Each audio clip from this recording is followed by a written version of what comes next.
سبحان اللہ تمر الدین ہاشمی صاحب، آپ نے سورہ رحمان کی تلاوت فرمائی۔ دوستوں، سورہ رحمان کا منظوم ترجمہ کرنے کا شرف مجھے حاصل ہوا۔ اس کے کچھ بند آپ کی پیش کرتا ہوں، ملاحظہ فرمائیں۔ ہاں وہی رحمان ہے سکھلائے جو قرآن کو، ہاں وہی رحمان ہے سکھلائے جو قرآن کو، ہاں وہی خالق ہے جو پیدا کرے انسان کو، ہاں وہی دے بولنے اور بات کرنے کا ہنر، ہاں وہی جس کے اشارے پر چلیں شمس و قمر،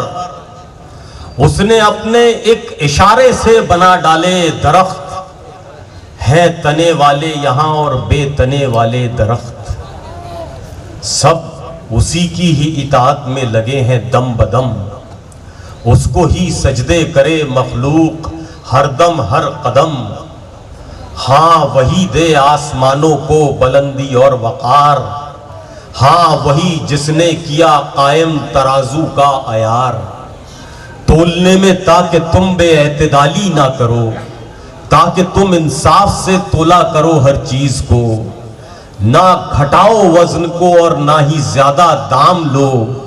اس ترازو سے سدا ہی سیدھا سچا کام لو، ہاں اسی نے تو زمین پھیلائی انسان کے لیے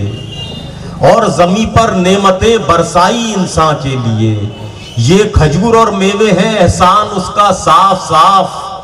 ایسے میوے بھی ہیں کہ جن کے پھلوں پر ہیں غلاف، ہاں اناجوں کے وہ دانے جن میں ہے بھوسا بھرا، اور پھولوں کا وہ جوبن عطر سے مہکا ہوا، اور کتنی نعمتیں جھٹلائے گا بندے بتا، اور اپنے رب کی کتنی نعمتیں جھٹلائے گا۔ وہ جو کھن کھن ٹھیکرے کی طرح کرتی تھی کبھی، وہ جو کھن کھن ٹھیکرے کی طرح کرتی تھی کبھی، ہاں اسی مٹی کو اس نے شکل دی انسان کی، اپنی قدرت سے وہی جنات بھی پیدا کرے، بے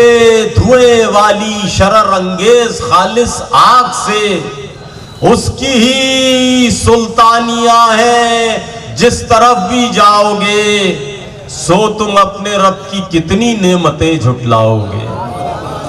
اس کی ہی سلطانیہ ہے جس طرف بھی جاؤ گے، سو تم اپنے رب کی کتنی نعمتیں جھٹلاؤ گے۔ صاحب عظمت ہے اے بندے تیرا پروردگار، صاحب عظمت ہے اے بندے تیرا پروردگار، نام بابرکت ہے جس کا اور نہایت باوقار، زیب دیتا ہے جسے دوہرا غضب دوہرا جلال، ہاں وہی انعام اور اکرام بھی دے لازوال، ہاں وہی انعام اور اکرام بھی دے لازوال، اس کی ہی سلطانیہ ہے جس طرف بھی جاؤ گے، سو تم اپنے رب کی کتنی نعمتیں جھٹلاؤ گے، سو تم اپنے رب کی کتنی نعمتیں جھٹلاؤ گے، سو تم اپنے رب کی کتنی نعمتیں جھٹلاؤ گے۔ آئیے دوستوں، تلاوت کلام پاک سے اس مشاعرے کا بابرکت آغاز ہو چکا ہے۔ میں گزارش کرتا ہوں ہمارے برہانپور کے شہر عزیز، برہانپور کے بہترین نعت گو شاعر، بہترین انگریزی کے جانکار، بہترین ٹیچر، ہمارے اپنے ڈاکٹر جلیل الرحمان صاحب سے میں دستبستہ گزارش کرتا ہوں کہ وہ آئیں اور بارگاہ رسالت مآب میں نعت شریف کا نذرانہ پیش کریں۔ ڈاکٹر جلیل الرحمان صاحب۔